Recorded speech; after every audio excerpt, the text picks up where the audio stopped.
छत्तीसगढ़ के दराग में दिल दहला देने वाला हादसा पेश आया। 50 फुट गहरी खाई में गिरी बस, जिसमें 12 की मौत। रियासत छत्तीसगढ़ के दराग जिले में मंगल को एक बस कान में गिरने से 11 अफराद की मौके पर ही मौत हो गई और 30 से ज्यादा जख्मी हो गए।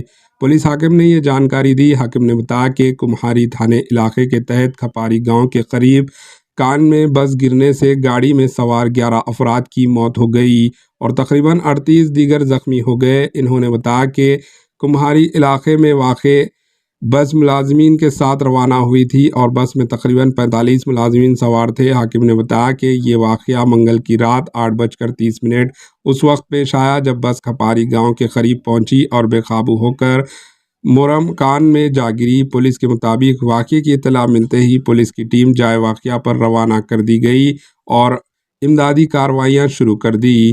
इन्होंने कहा कि लाशों और जख्मियों को अस्पताल पहुंचा दिया गया है और बस को कान से निकालने की कोशिश की जा रही है। Bureau report, AHN news.